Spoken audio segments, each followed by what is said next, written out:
Halo guys, selamat pagi. Jumpa lagi bersama 89 Engineering di sini. Pada episode kali ini saya akan bahas lagi tentang rekas ya. Nah, yang saya bahas kali ini yang pertama itu rekasnya itu rekas ori, yang kedua itu rekasnya lebih berat. Nah, jadi di sini saya akan pakai data Dynotest ya. Jadi apa sih efek ketika kita memberatkan sebuah rekas itu? Nah, daripada bingung, yuk kita simak bahasannya.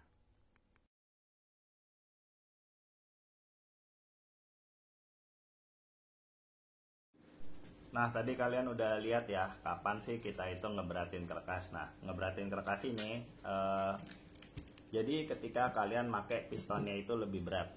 Biasanya ini terjadi di piston-piston KW atau yang pengen bore up. Nah, kan kalau misalkan dulu kita cuma oversize ya, cuma kan oversize itu angkanya kecil. Cuma naik 1 mili. Nah, sedangkan kalau misalkan bore up ini, orang bilang bore up rata-rata paling nggak itu naiknya 3 mili. 3 mili itu berarti oversize 300 atau bahkan sampai oversize 1000 yang naiknya sampai 10 mili ya, 1 sentian. Nah, misalkan NMAX nih, NMAX kan sehernya 58 ya, terus dia bore up sampai seher 68.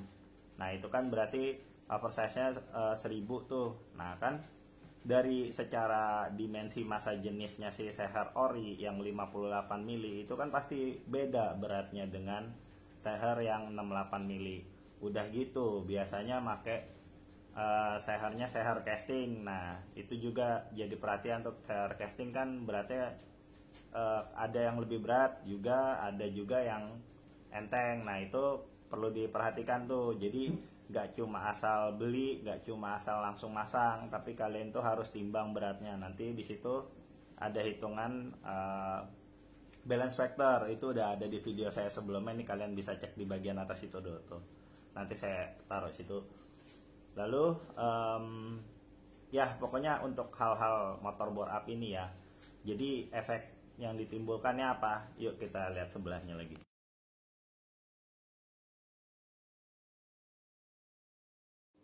Ya, efek samping yang dihasilkan dari ketika kalian salah memodif sebuah kertas. Yang paling awal-awal kerasa sih getar ya. Getar itu ketika kalian nggak pas sama setting kalian tuh, misalkan blockhead segala macam sama kertasnya. Yang utama sih sebenarnya seher ya, seher sama kertas ini nggak pas, dalam artian itu nggak sinkron. Nah, lalu efek yang paling parahnya yaitu patah. Nah, itu yang paling parah tuh ketika kalian salah modif kertas. Jadi apa ya, ketika kalian make bore up seher besar, mungkin di atas 66 sampai 72 mungkin ya, kayak gitu, kalian nggak nimbangin kertas, jadinya bandul ya. Di sini saya bicara bandul kertasnya nggak diberatin. Itu yang terjadi adalah motor kalian biasanya napasnya pendek, cuma nyampe 8 ribuan atau 9 ribuan dah paling top. Nah, itu ya, jadi karena apa, si bandul ini nggak sanggup ngangkat seher ketika langkah kompresi gitu ya. Nah, ini jarang-jarang banyak orang bahas ini gitu ya. Jadi ketika kalian perlu sebuah bandul berat itu apa, dia itu untuk memudahkan, meringankan saat langkah kompresi, membantu meringankan saat langkah kompresi gitu ya. Jadi kalau kalian bicara titik bandul, kan bandul kertas itu setengah lingkaran ya. Nah, lawan dari big end itu adalah untuk memperbesar momen puntirnya. Nah, ini yang bikin napas panjang.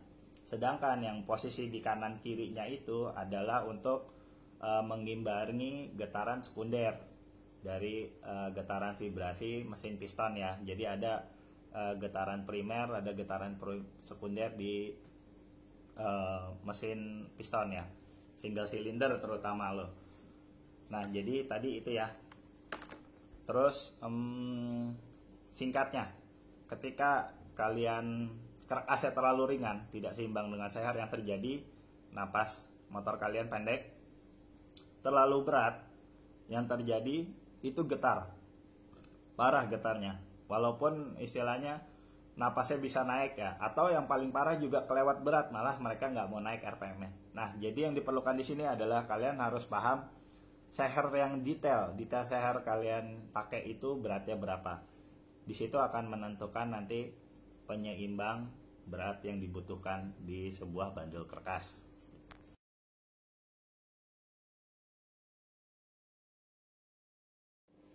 Nah, itu adalah tadi gambar ya. Itu contoh kerkas saya yang saya beli dari sebuah bengkel pembuat kerkas ya.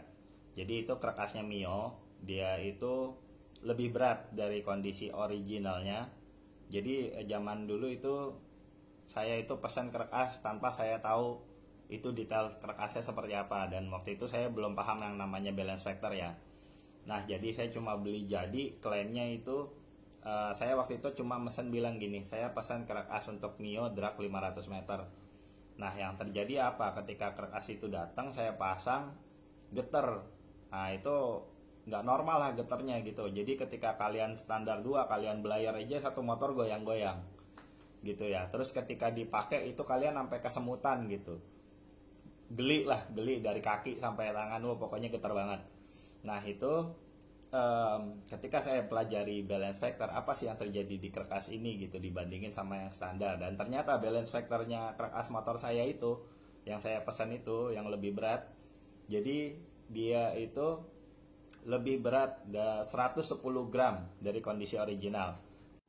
Nah, balance factornya ketika saya masukin hitungan, saya timbang pakai seher yang saya pakai gitu ya, itu terjadi di 114% gitu. Sedangkan yang kita tahu kan nilai balance factor itu antara 45 lah sampai 70 ya, yang banyak-banyak diposting di YouTube gitu kan. Nah, ini yang terjadi. Kerkas saya itu balance factornya 114%. Ini hitungan saya yang salah atau gimana ya? Jadi kayak gitu ya, nggak asal ternyata balance factor ini. Yang terjadi yaitu geter-geter banget gitu motornya dipakai, dan kita pun rider saya itu ketika ngegas dia itu takut gitu karena ini mesin jebol atau enggak gitu ya. Padahal banyak yang bilang gitu, teman saya pun bilang, rekan mekanik ya, itu kerkasnya geo kali Ki. Enggak, sampai saya bongkar lagi, saya bawa ke tukang kerkas yang di sini gitu, yang daerah-daerah saya, dicek tuh pakai dial kanan kirinya itu kerkas center gitu. Jadi bukan karena getar karena geolek, enggak, karena memang ya itu bandulnya kelewat berat, nggak sesuai sama seher yang dipakai. Padahal saya itu main Mio 200 ya, sehernya itu cuma saya pakai 63, stroke-nya 64 gitu. Tapi ternyata dengan lebih berat gitu kan, seher ori Mio kan 76 gram ya, ini seher yang 62 ini kalau nggak salah itu saya di 96 atau 100 gram gitu ya kan, beda 30 gram gitu. Tapi ternyata dia ngeberatinnya sampai 110 gram, dan yang terjadi itu getar gitu. Jadi perlu kalian mungkin ya, ketika kalian mesen sebuah kerkas, kalian sampaikan detail mesinnya kalian gitu, supaya apa, jadi itu kerkas beneran sesuai dengan pesanannya mesin kalian gitu, jadi spek mesin kalian. Karena ya kita tahu sendirilah, untuk modif kerkas ini jasanya nggak murah ya, mulai dari mungkin sekitaran 800 atau bahkan nyampe 3 juta mungkin ya, kayak gitu. Jadi jangan sampai salah lah, kan ketika salah artinya keluar duit lagi ya kan gitu. Jadi pahami benar, kalian pahami benar mesin kalian pahami teorinya. Kalau kalian nggak mampu membuat sendiri ya minta tolong bantuan, tapi sampaikan dengan seksama speknya kalian. Oke, tadi udah bahas ya, bicara panjang lebar tentang kerkas, efek ketika kerkas itu kelewat enteng, efek ketika kelewat berat, dan juga efek lain-lainnya gitu. Jadi sekarang kita masuk tadi yang seperti judul di awal, komparasi dyno test. Kita akan lihat grafiknya seperti apa sih ketika kalian itu membesarkan dimensi dari sebuah kerkas, baik itu kalian ngegedein dimensi ya, atau kalian memberatkan kerkasnya. Ya, grafik ini adalah dyno test dari sebuah motor atlet ya. Jadi before after. Nah, itu adalah yang merah. Itu adalah grafik kerkas diameter lebih kecil. Tapi ini kondisi motornya sudah stroke up dan bore up. Oke, seperti yang kita tahu, kondisi original Kawasaki Athlete itu sehernya 56, stroke-nya 50 ya. Nah, yang di dyno test ini itu sudah bore up, stroke up. Bore up-nya jadi pakai seher 62 mili, stroke up-nya jadi 59. Kapasitasnya jadi 178 cc. Nah, grafik yang merah itu adalah kerak asnya masih pakai bawaannya atlet, diameter bandulnya kecil ya. Lalu yang kuning itu adalah setelah kerak asnya dirubah, jadi diameternya lebih gede ya. Nah itu bisa kalian lihat, jadi kerak asnya diameter lebih gede juga lebih berat. Alhasil di situ kalian bisa baca yang kuning lebih lebar. Nah kalau di sini mungkin ada yang nanya ya, itu kok grafik dynonya kepotong ya? Nah itu sebenarnya bukannya kepotong. Jadi yang bawah itu skalanya per 500, yang atas itu skalanya per 1000. Nah ini kan juga ketika ngetes beda operator, juga beda waktu gitu. Jadi ketika kalian membongkar kerak as ini kan nggak kayak kalian nggak gonta-ganti PJMJ karburator kan. Jadi ini butuh waktu ya, dan itu mungkin kisaran ya lama lah kalau nggak salah 3 bulan kah atau berapa gitu. Nah jadi ini hanya grafik itu bukan kepotong ya, itu hanya sebuah settingan. Nah di sini kenapa saya bikin kayak kepotong gitu, jadi supaya saya menyamakan RPM nih, grafik yang merah sama yang kuning itu saya samakan RPM-nya. Makanya di situ di bawahnya saya tambahin lagi kan tulisan 7, 8, 9, 10, 11. Itu artinya garis yang itu adalah garis RPM gitu. Jadi 7 itu 7.000, 8.000, 9.000, 10 itu 10.000, 11 11.000. Nah itu yang grafik kuning ketika pakai kerak as diameter lebih gede dan lebih berat, itu efeknya manjangin napas ya. Dia itu bisa nyampe 11.500an kah, itu dia baru ngedrop gitu. Oh iya, ini satu hal yang perlu digarisbawahi ketika kalian memodif kerak as kalian lebih berat, jangan terlalu berharap HP atau torsi kalian meningkat ya. Itu kenaikannya akan kecil gitu. Mungkin di grafik ini kisaran 0,2 atau sampai 0,5. Yang paling signifikan yaitu power band atau nafasnya sampai ujung RPM-nya itu loh. Nah di situ ya.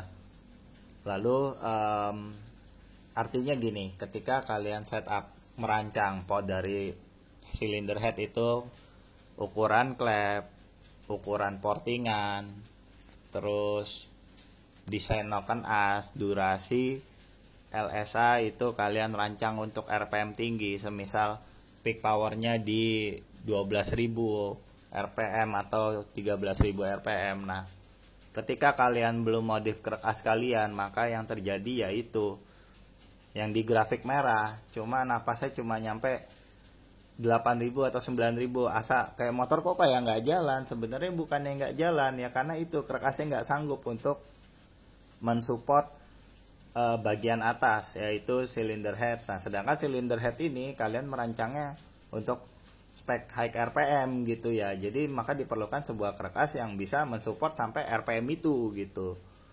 Nah ketika kalian ketemu settingan kerak as yang pas gitu sama dengan rancangan cylinder head kalian, maka yang terjadi ya maksimum performanya. Kayak gitu kira-kira ya. Dan di sini juga kalian perlu dipahami hal yang tidak kalah penting ketika kalian menentukan peak power RPM. Karena apa? Nanti semakin tinggi peak power RPM maka memerlukan material yang khusus, baik itu per klep, baik itu klepnya, baik itu setang sehernya gitu ya. Maka imbasnya cost modifikasi akan semakin mahal. Begitu pula ketika kalian menentukan peak RPM-nya rendah gitu, tapi jangan berharap horsepower yang didapat itu setinggi yang RPM tinggi, kayak gitu ya. Oke, itu tadi sekian dari bahasan komparasi dyno test terhadap kerak as ya yang kalian pesen atau kalian beratin itu. Semoga kalian dapat analoginya, kalian dapat gambarannya. Jangan lupa dukung terus channel ini, subscribe, dan kalau mau komen silakan, mau bahas apa silakan. Sampai jumpa.